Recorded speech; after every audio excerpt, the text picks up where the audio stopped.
Hello everybody, it's Raziel here, and I'm going to go over the God build for Skadi, the newest God in Xbox SMITE right now. We are currently at the 3.5 patch, Protect and Serve or whatever it was freaking called. The next one in the next couple weeks, I think we'll bring Jingwei, the newest hunter. Get two hunters in a row, I just realized that. And then I'll try to go over a build with her as well once I master her and play a few matches and everything. Anyway, we're going to go over the abilities or skills, whatever, and go over my main build and maybe some situational things. Same with relics and everything, and just the combo or the kit, combination, everything else. So this is the first one I'm releasing. I'm going to try to do these as much as I possibly can, but with a wife and kids and 40-hour-a-week job, it may not be possible, but once a week is my goal. We'll see how it goes. Anyway, hope you like it. Questions, comments below. I'll probably repeat that again at the end. And also, if you want to see a specific god besides the newest one coming out, let me know and I'll hit you up. So we'll start here with piercing. Oh, we'll go with the passive. The passive is Calder, the wolf. I'll call him Doge on stream and everything else. And essentially, he fights by Skadi's side and has two forms, his Beast and Elemental. While in Beast, he attacks and everything else, and his Elemental is kind of like his passive. Like, he gets hit. He has, if you look down at the lower left, right above my Twitter handle there, that's the passive meter there. There's 5 points to the star, or whatever those are. That's his Calder's health points. Whenever Calder gets hit by a basic attack from a minion, from a god, from a tower, Phoenix, the Titan, or whatever, it loses one of those points, no matter what. So 5 hits, essentially, and the dog goes in Elemental's form and retreats back to your side and slowly regenerates the hit points. And then as soon as you get 1 hit point, he's back in the beast form and you can do everything else. Obviously, 5 is better than 1. You get a little bit extra. Anyway, we'll go over how Calder comes into the whole thing in a little bit. So, Piercing Cold is a straight line projectile, similar, I guess, to Impale from On Her, but it doesn't have that effect really. It's just a straight line. She throws a spear forward, does a fair amount of damage. This guy's like 80% scaling, I think, of the physical power, if I recall, which doesn't show up here because I don't have any items or anything yet.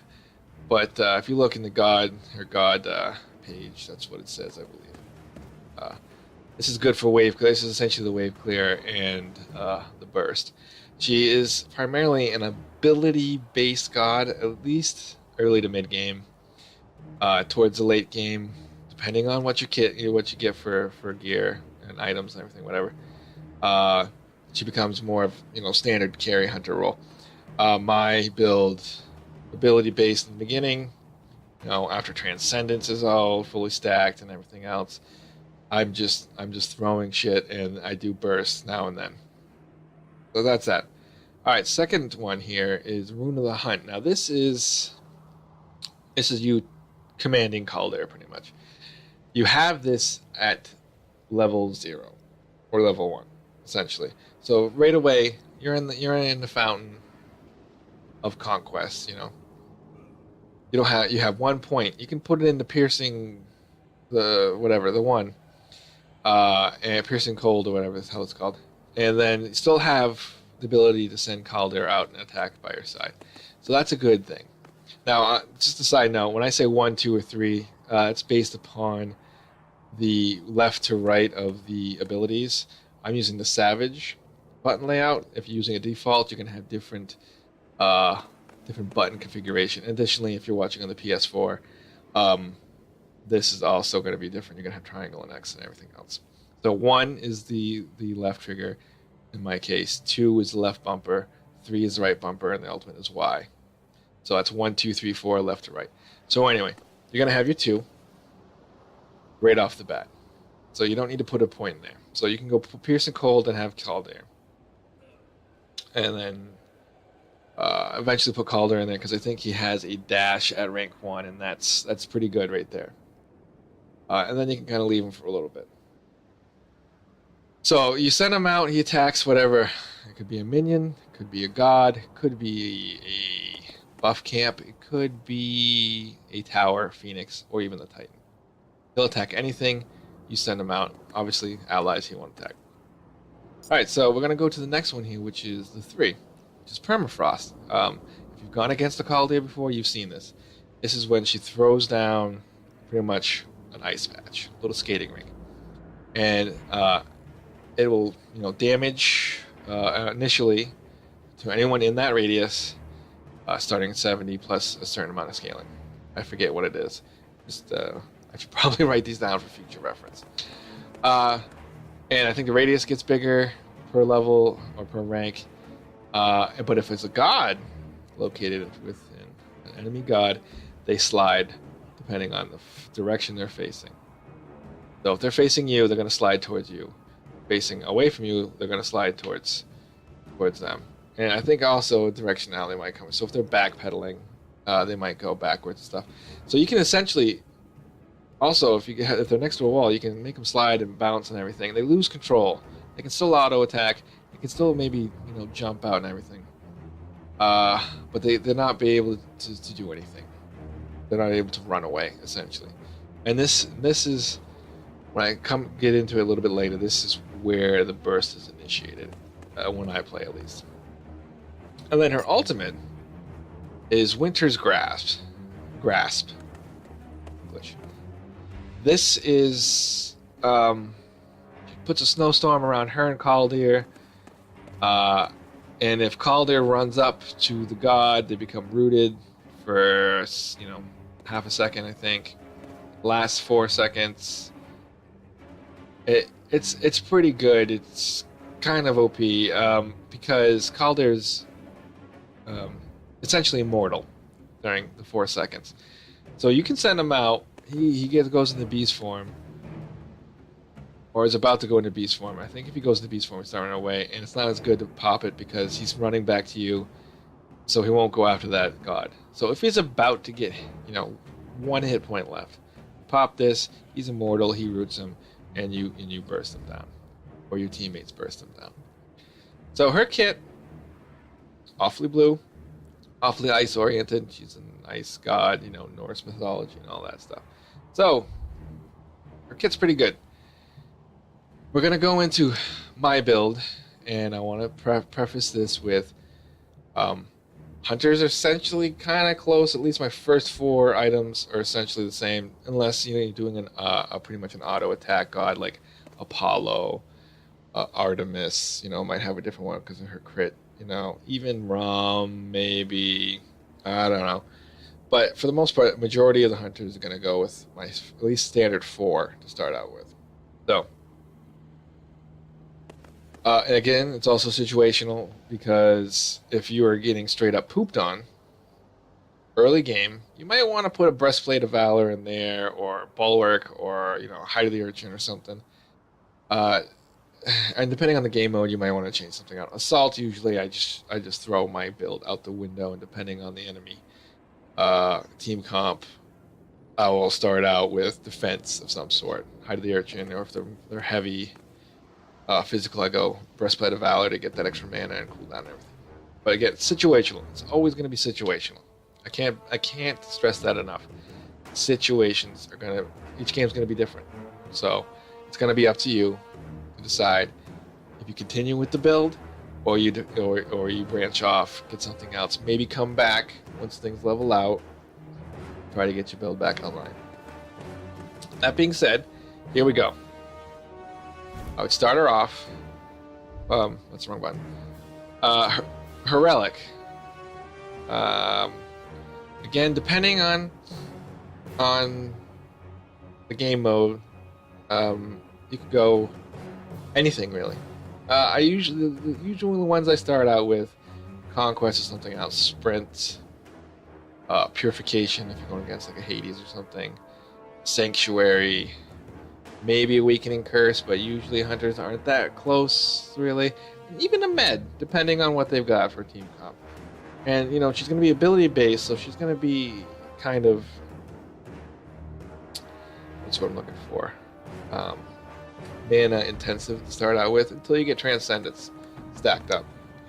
Anyway, so for shits and giggles, we'll just put down sprint. All right, and then we'll go second relic again. If I'm using Clash or even Conquest, Hunters I like to go with Frenzy. Depending on the situation, you might go Sanctuary or be Purification, if need be. But Frenzy helps you burn down those towers. So by the time you're level 12, you're past the laning phase essentially, and you're starting to push towers. You're in team fights and everything else. So Frenzy will help out in team fights. Frenzy will help out taking out those towers. Frenzy will help out against Gold Fury and or Iron Giant. So it's a good second item for Hunters, in my opinion. So I'm just going to pop that right there. And so no matter what, Conquest, Clash, Arena is iffy. I still do it in Arena.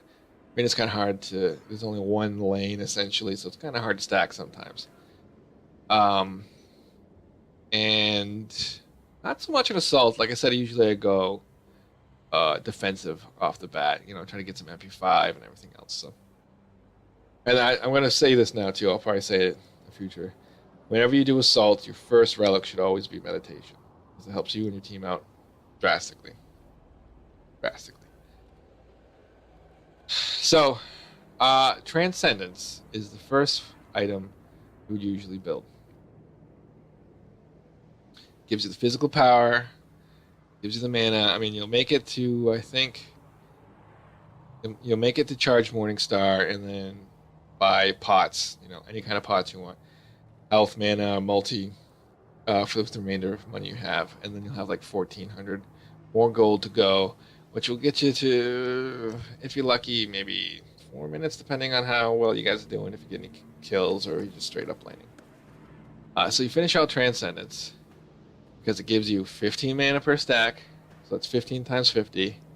It gives you 3% mana. 3% of your mana is also converted to physical power, so it gives you that mana you need.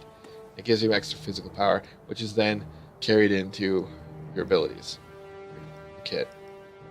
Ooh. So we'll buy this first. You rush that. Then you go into boots, but you're not going to go in. I never go Ninja Tabby. I want that extra physical power. I want that extra movement speed, because items after this are going to give me attack power, and you can get plenty of attack power from these other items. The Warrior Tabby gives you that movement speed that you need, and it gives you that little extra attack power. And at this point, depending if you're ahead or not, you're gonna be poking them pretty good. Then I personally go back. I go into Aussie.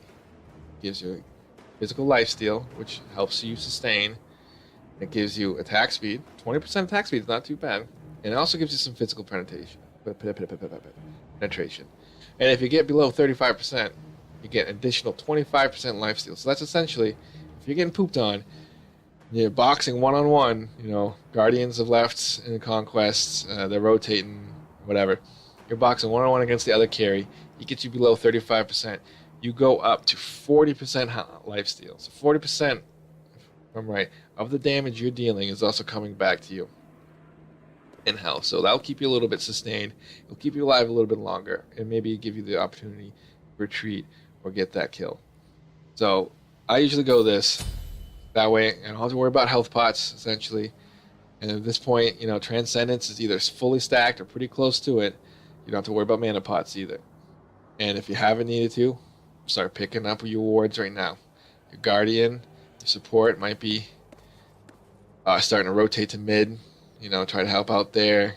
Going some, things in the jungle at this point if you're playing Conquest. This is all based on Conquest right now. And so you grab a couple wards when you can every time you're back. Wards, map vision is key in Conquest. Even in Clash, I buy wards, because that mid lane or mid portions of the map where they, are swinging back and forth, very helpful, very helpful.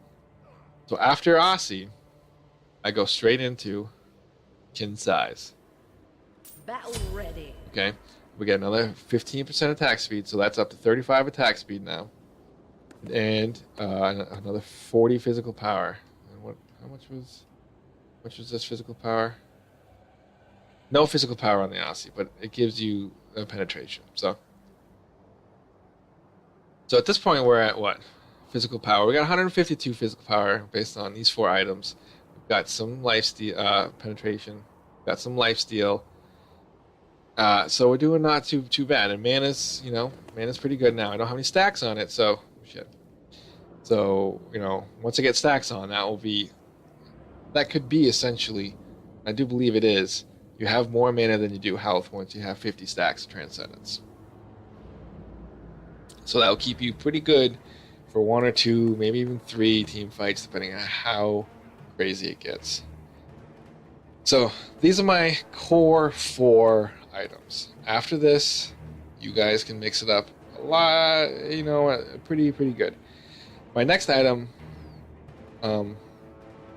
is usually either Iqval or Odysseus bow, or oboe for short. Now, this is because I just want that a little extra attack speed. I have a decent amount of attack speed to start. I got what do we got for attack speed? Where does it say? 1.5. So this gives you another 30% plus another 10 physical pen. And every basic attack increases the physical power and reduces the target's physical power. So they're not hitting as much. This is good in team fights because you start hitting those physical. If they're physical heavy, you're hitting those gods. They're not doing as much damage. Now, if you're not really worried about the physical, they don't have a Kali, use an Ao Kuang as a jungler. Their mid and their solo are also magical for whatever reason. Then Iqval may not be the best. I used to go straight Iqval. It's cheaper, gives you that burst that you want. I save up for Odysseus bow. Probably 8 to 9 times out of 10 now. Because it gives you that extra attack speed.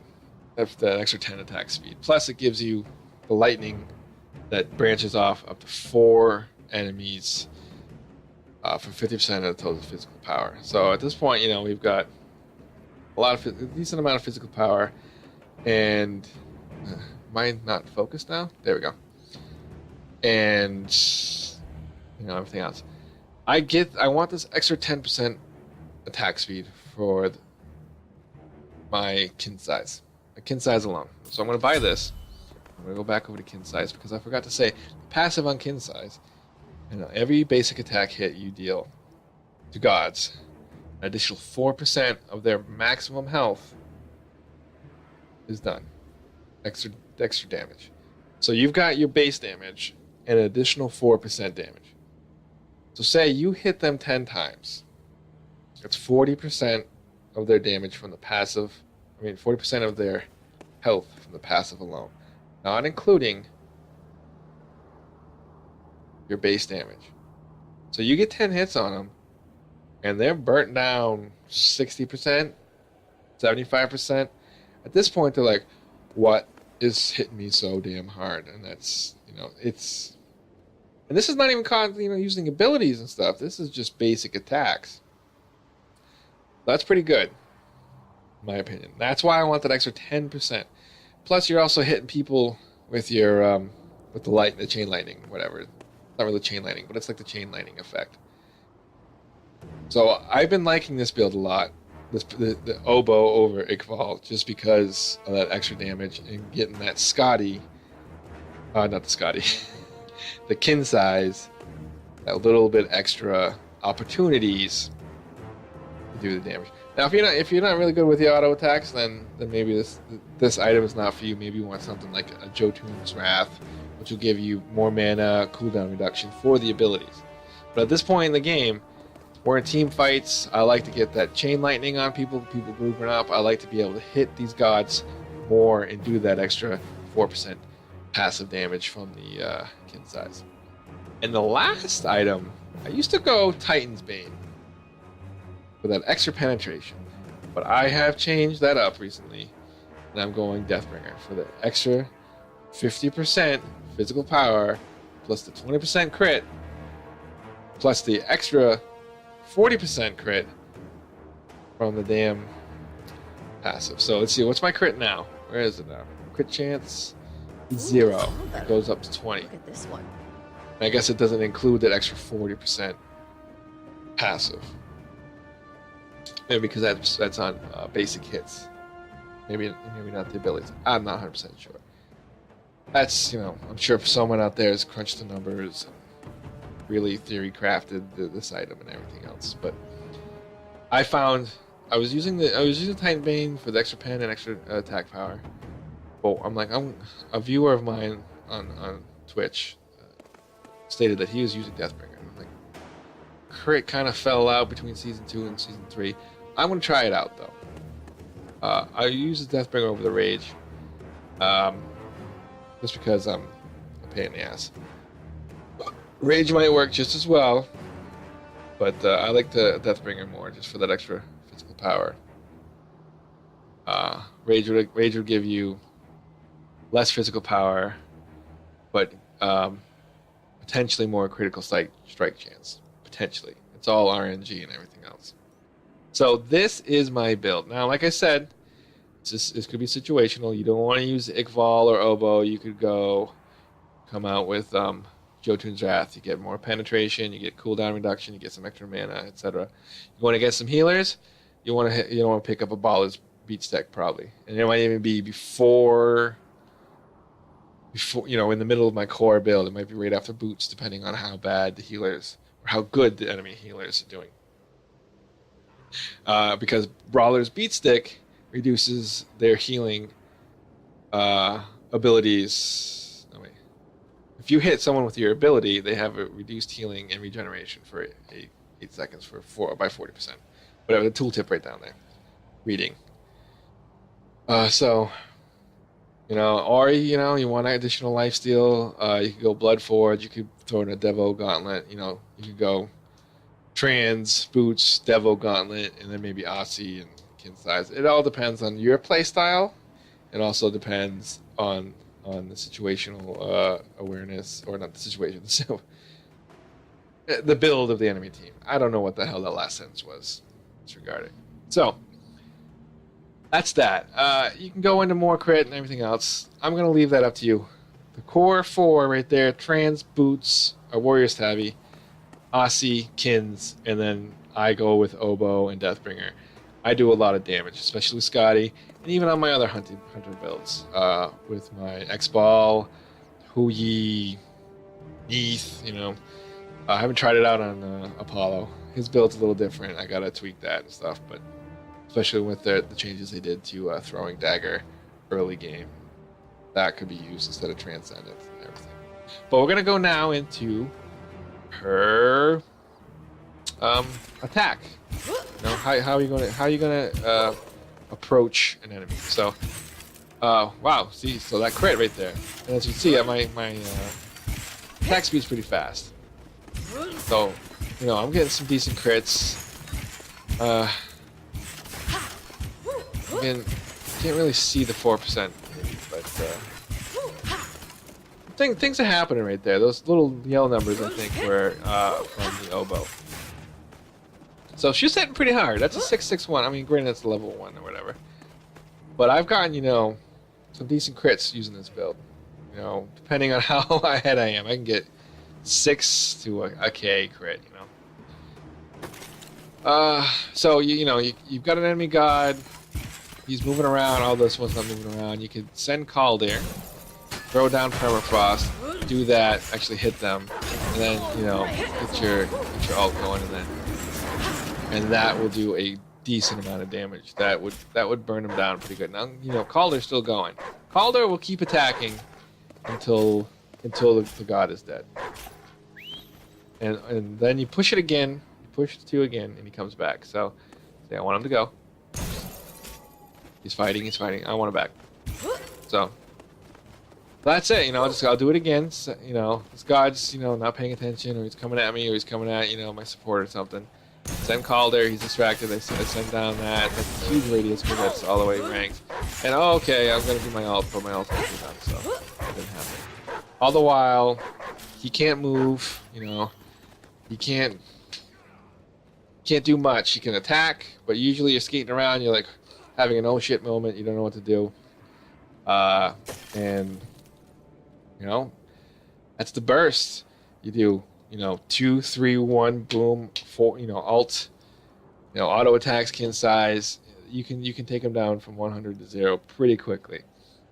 You can also get pooped on pretty quickly if you're going against the Calder. So be wary. If you see this icon, the dog icon, there's a crit right there. Oh, because he dashed. Above your head, you turn your ass around and you fire at the enemy dog. You get those 5, at this attack speed with this full kit. 1, 2, 3, 4, 5. That's pretty quick. That dog will go back unless he gets ulted, and then hopefully you got sprint or something, because that dog's gonna keep coming at you for 4 seconds. So I hope that helped. People who haven't really played Skadi, don't know really how to build her, don't know exactly what she does. I find sometimes the dog might be difficult to get on that god, so don't be too distracted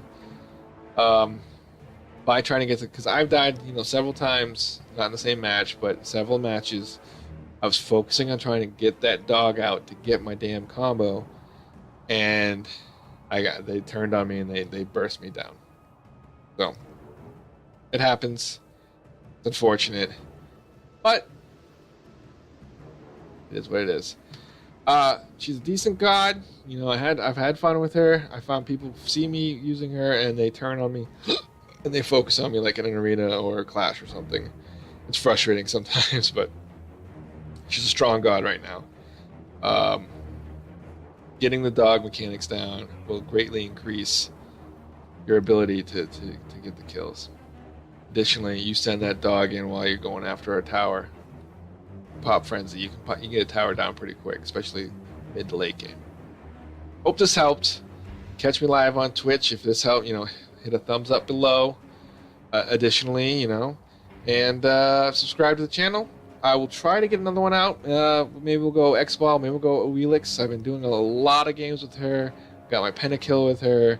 She is really fun right now for me. I just destroy with her, 20 plus kills is my average. I just finished a 27 to like 7 and 5 KDA.